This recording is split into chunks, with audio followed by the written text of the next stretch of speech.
Carita not doing well if the early game is not good, but having Albert on the Benedetta as well as having the Terizla, I don't see them losing the mid, the EXP, and the jungle. They can force a fight.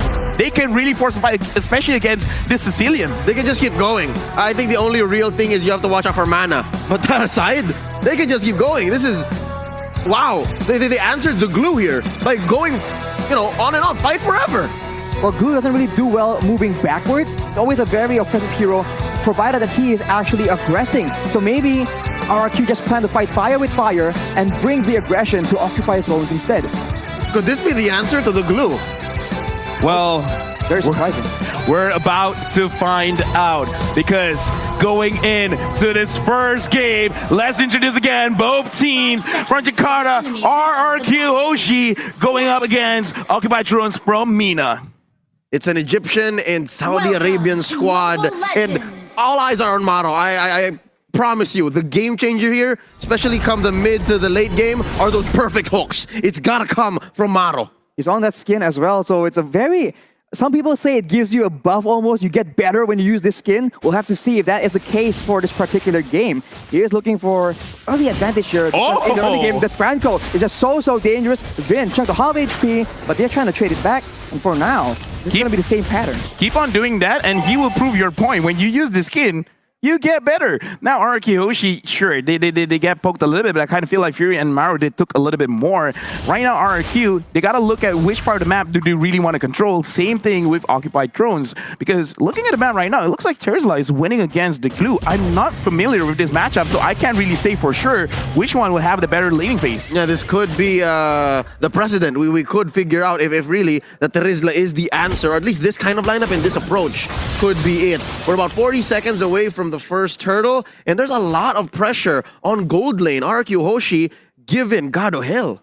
Well, RRQ Hoshi like playing for the gold lane. Skylar is one of the main players that they rely on to carry. And carry, despite being a late game specialist, actually has a lot of healthy damage in the early game. Albert right now will be colliding with Leo. Just spawning him out right here in the XP lane. That's where the real fight is going on. Hawk against R7 1v1. Hawk will be finally able to escape, but look at the final blow. He's so low, 1 HP. R7 comes in to secure that kill. Albert in a tough spot, 1v2, but the mobility will allow him to escape. Wow! Not a single punish on the baby alien. He gets away with it. I mean, like, look at how they actually executed it, because they even like telegraphed, like, I will attack you, glue or no glue, you're gonna go down. And at least for right now, it looks like in terms of the laning phase, R7 is really controlling Hulk, making sure that he doesn't get ahead, and he has to be aware of that, because if he can't win the 1v1, it's gonna look bad whenever someone wants to come and trade. Comes to the Red Ocean. The Rough Waves also takes Maro out. That will be the roamer, not available for the first turtle play. And RRQ, they're looking to straight away capitalize as Albert goes in. 1v1, dumps a lot of damage onto Leo. Let the final blow actually fails though. Hawk steals the turtle. Leo makes a play with a heavy spin, but that will be 4-0. Hawk is still just dueling 1v1 against R7, but that is that advantage. Like finding a needle in the haystack. I don't know exactly what triggered the damage from the glue that actually took down the turtle there, but hey, Occupied Thrones can walk away with what they can. That's a small victory.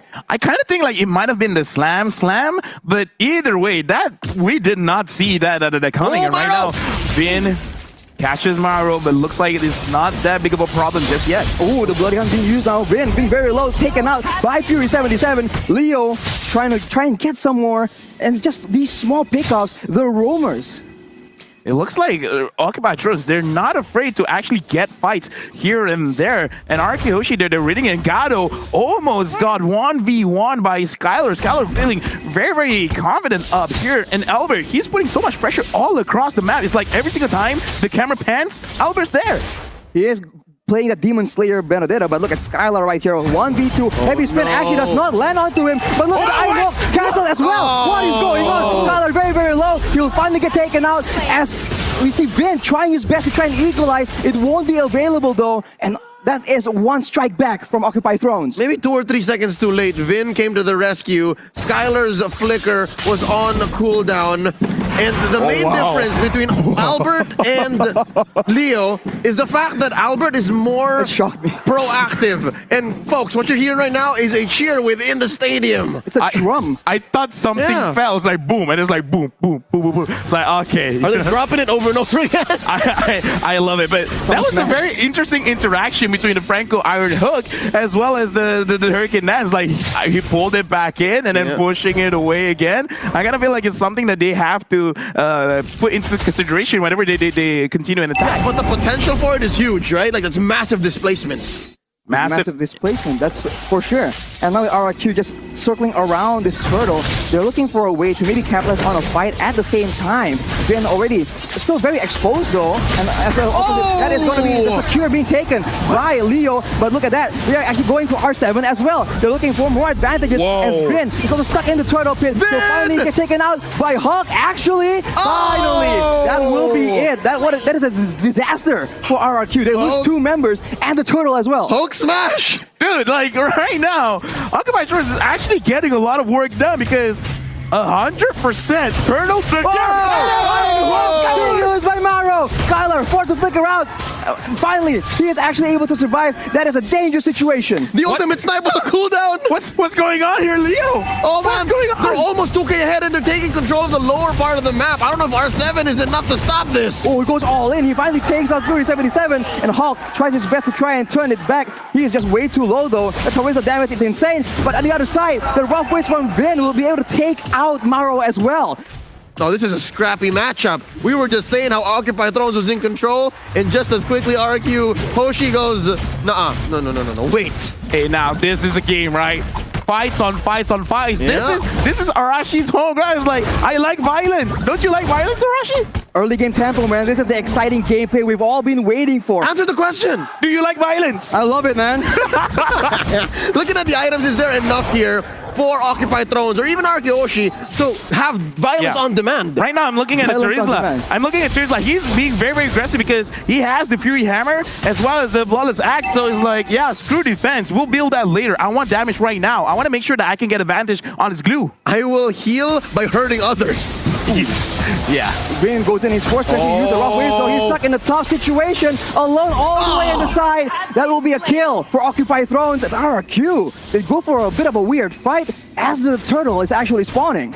And what's weird about it more is it's a 4v4. And in a 4v4 like that, given that there is a Franco, Occupy Thrones is way ahead. Yeah, right now, Occupy Thrones, it looks like they're starting to read what RRQ is all about. Albert taking a lot of damage, and I kind of feel like that's kind of what's happening towards the entire game, where he's everywhere, but everywhere he goes, he gets hurt. And Gato just finished his Berserker Fury, and for Leslie, that is a huge power spike. Ooh, Albert goes in with the upper final blow, trying to make sure he secures that turtle. It will not be secured. It's taken by Leo yet again. He will pay the price for it, though, as Hulk just zones everybody away. Look at that! Maro being used by Maro. Skylar in a tough situation, but he's still alive! He's still alive and doing a lot of damage for RRQ. And he is actually forced to back away, but RRQ, they clap back from that play. So close. There could have been more that Occupy Thrones done with that kind of engagement. I had my eyes on Maro, and he had his eyes on Skylar, and it was so close, he could have taken down RRQ's gold laner. My eyes were everywhere because that was a fight, and right now it really looks like, you know what, glue has to be perma-banned, man, because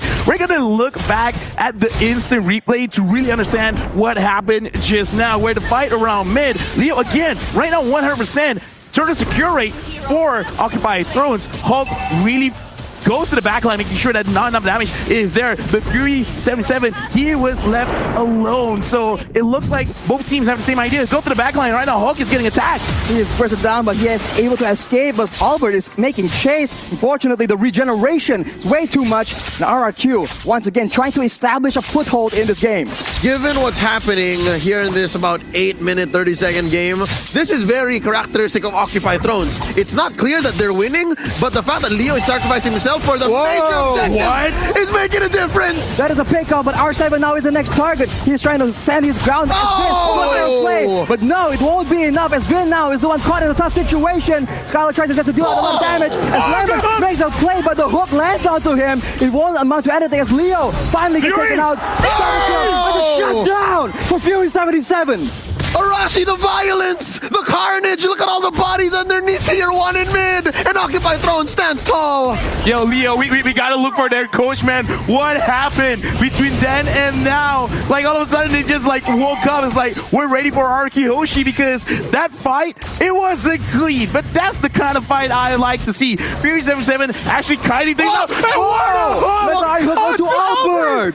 Maro, what? Buy this skin. That is very, very Buy the dangerous. skin. The skin difference, man, is just making it so obvious. And if that hook lands at the right moment, whew, that could have been really, really disastrous for RRQ. All right, so far, key for RRQ to regain control is vision. I think they need to watch out really for where Maro is and the angle that Leo is coming at.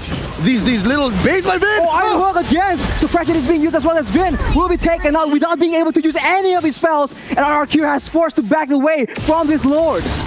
My analysis is, yes, buy this skin. Like, legit, because Maro is doing a lot for the team. Hulk goes on to Albert, and Albert, right now, he's having a tough time to actually get in range to the Lord R7 at the front. And right now, Hulk is doing 1v3. Hulk is zoning everyone away from the Lord. That'll be a shutdown picked up by Skylar, but the Lord is secured by Leo and RRQ.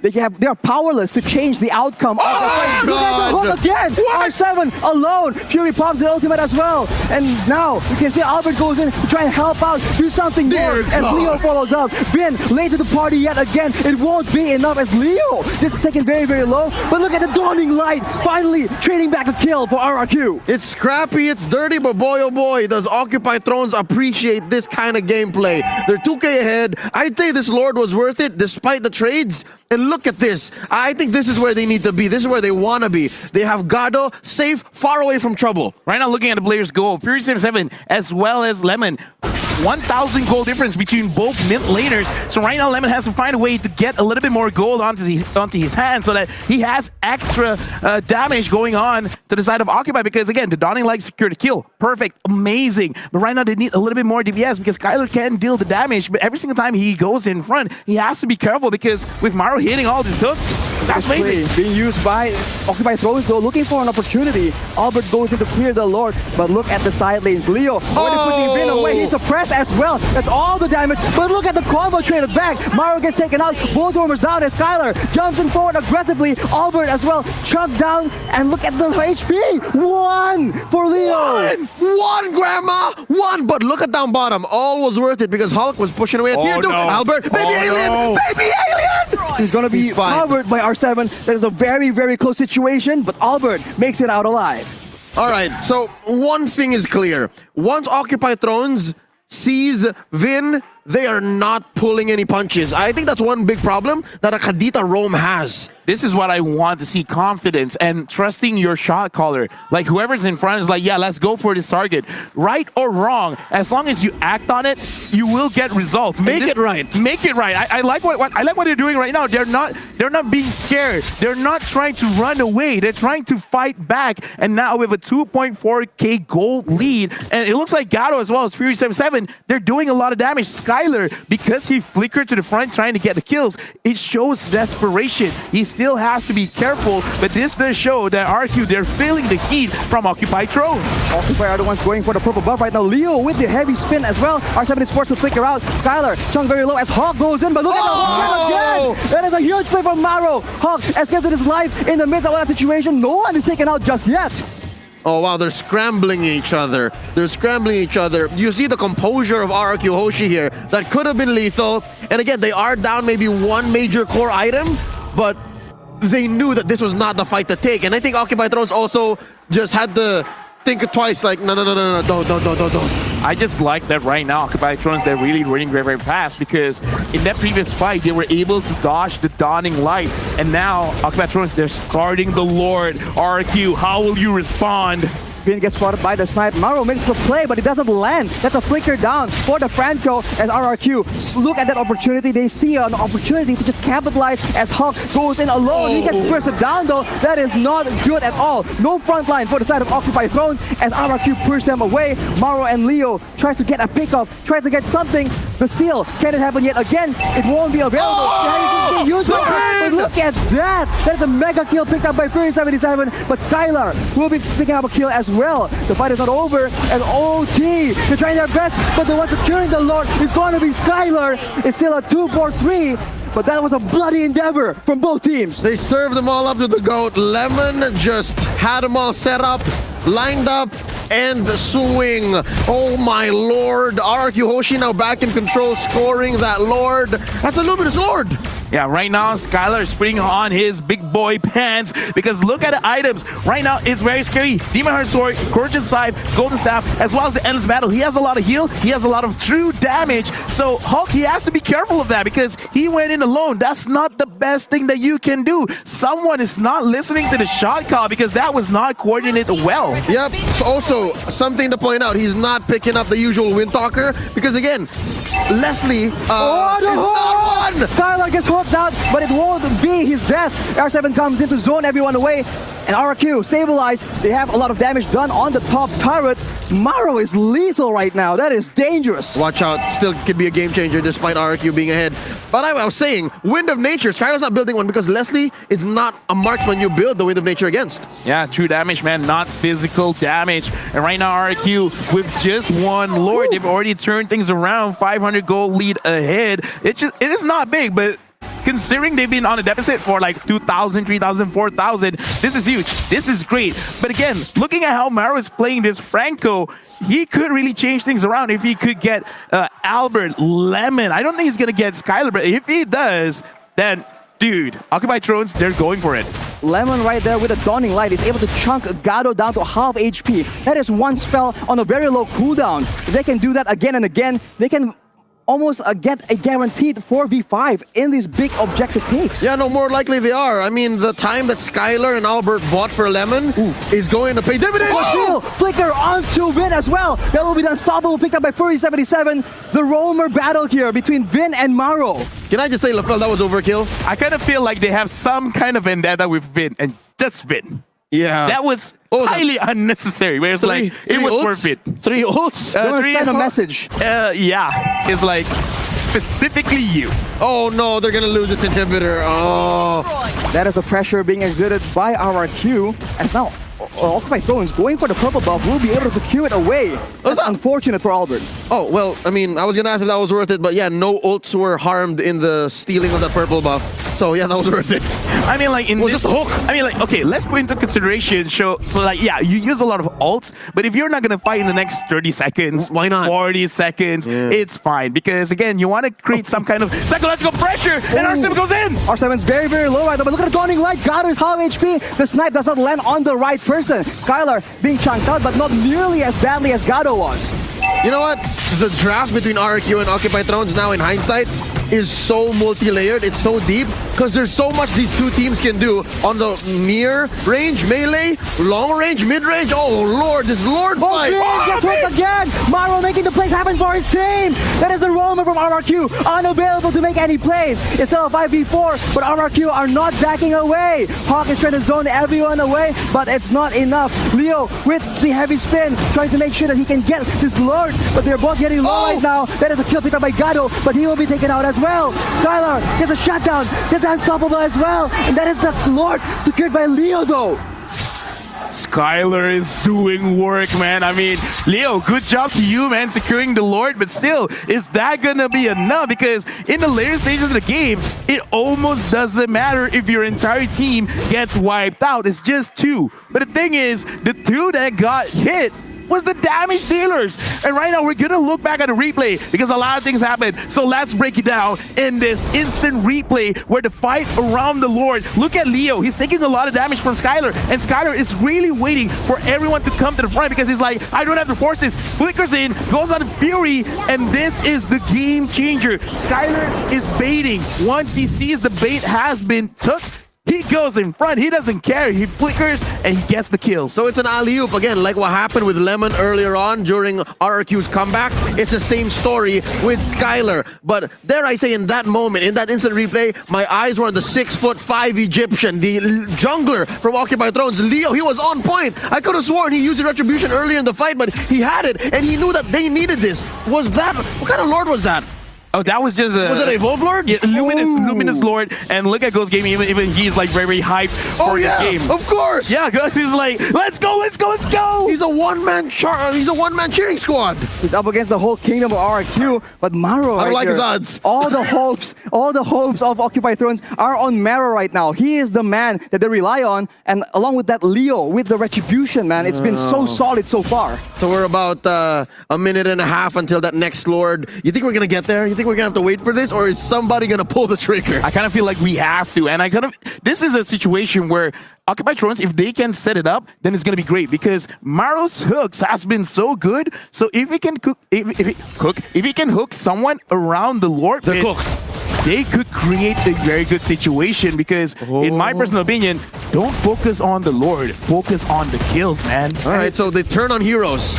It's so dangerous right now because both teams can scout right here. Lemon with the Dawning Light and Gado with the snipes right here. That is exposing everyone and allowing Vin and Maro to attempt that play. But fortunately for Occupy Thrones, the Franco engage is just so much more dynamic.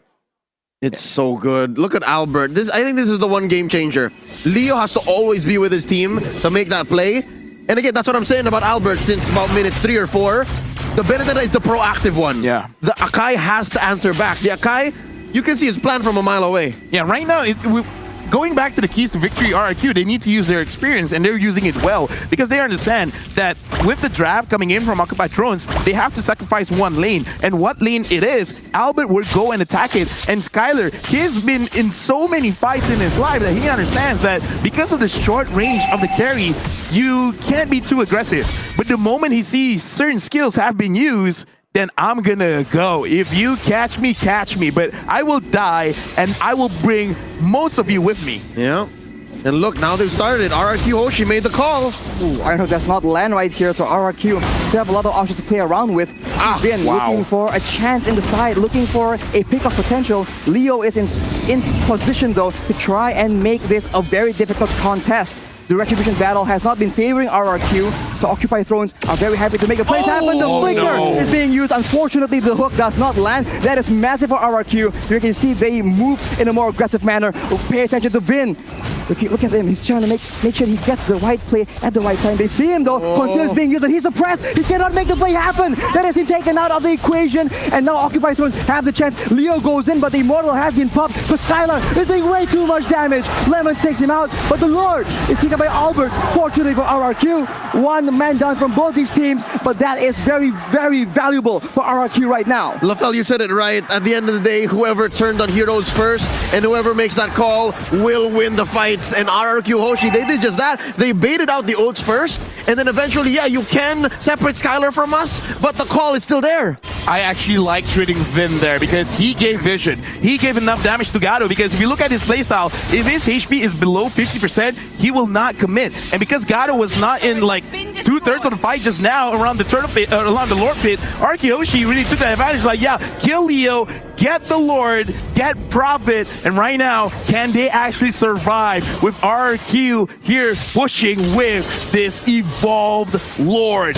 RRQ trying to make sure that the waves are on point right here. The Lord is on the top side, so RRQ can do a bit of a split push in the situation. They need to be careful though. At any moment, Maro can make the play happen. His flicker is not available, unfortunately. But look at R7 making the plays happen, initiating for his team. Skylar is dishing out damage upon damage as the Lord is distracting everyone else. In the back line, that is going to be suppression being used on R7, but it won't be enough. Both teams just going all in all with the trunches coming out again and again. The Skylar will save Vin, but Skylar is still devastating, doing all the damage possible. Hawk is alone. He won't be able to save this game for his team. RRQ, they reign supreme. Big congratulations to RRQ Hoshi, but what a match! What a game! The debut of the King of Kings here, going up against Occupied Thrones. It went all the way, and what an amazing showing by both teams. For a good 10 to 15 minutes, Bali United Stadium was very quiet. But I'm glad now with the